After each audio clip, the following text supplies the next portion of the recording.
I'm KSHB 41 investigator Cameron Taylor. Active shooters, we've all had this thought. What if it happened here? We are past the if part, and it's almost a win. It especially came to mind after what happened at schools in Uvalde, Texas and Nashville, Tennessee. We saw two different responses. In Uvalde, police waited in the hallway. Next, let's go. In Nashville, the response was swift. We wanted to know, how would police respond here? So I sought out the perspective of an officer who has lived through this scenario before, plus recruits training for an active shooter situation and their instructors. Tonight, I'll give you an exclusive behind-the-scenes look at how the Regional Police Academy trains future officers. Going left. Police Department! Going left. Police Department! What looks like an emergency response is training. This test is an active shooter at a hotel. Police Department! But this training applies to any active shooter situation, like at a business or school. Charlevette Williamson is a recruit with the Regional Police Academy. She recently came back to Kansas City to pursue a career in law enforcement.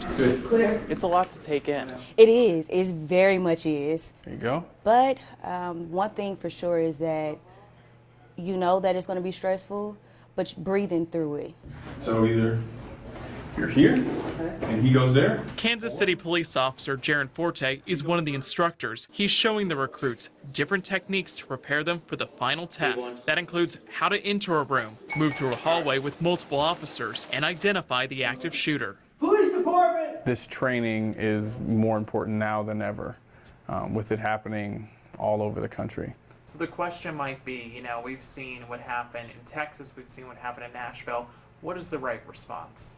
In an active shooter situation, we will respond and make entry into whatever room or building by any means necessary. Police Department!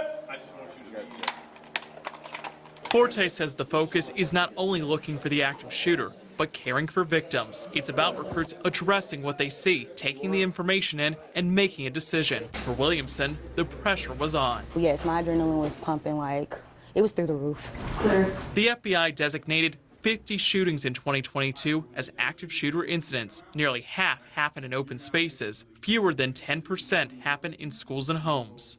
And then we heard 5 shots go off, and then we all just started running out to the exits. Many in Kansas City remember the Ward Parkway Mall shooting from 2007. 2 people were shot and killed. The shooter, a former Target employee, was killed by police. Our intent is to go there and stop the violence. Police Department! Sergeant Matthew Payne was on the tactical team when the Ward Parkway Mall shooting happened. Payne responded after the threat had been stopped, helping to clear the mall. What we're trying to accomplish here is that you get the training, you have the confidence, you know what you need to do. I don't want you to hang out in the middle of the doorway.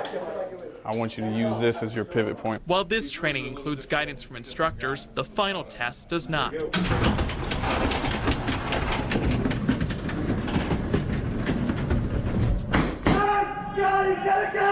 In this scenario, recruits are dispatched to a business. They later find out they're responding to an active shooter.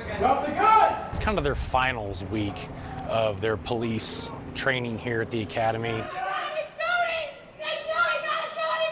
Officer David Hoffman calls this situational training. It's one of the few times in our training where we actually we put a priority on our suspect to just try to limit the amount of loss of life during those incidents. It's probably one of the most important things we do because it's real life. Matthew Vest is one of the recruits responding to this threat. Guys, we gotta get moving. Don't hesitate.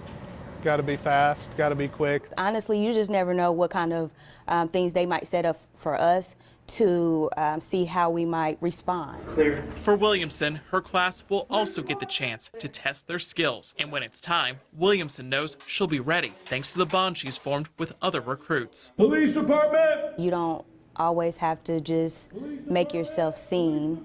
You can actually be a little bit more discreet and call for help when you need help. A test she's confident she can pass. For the KSHB 41I team, I'm Cameron Taylor. Police Department!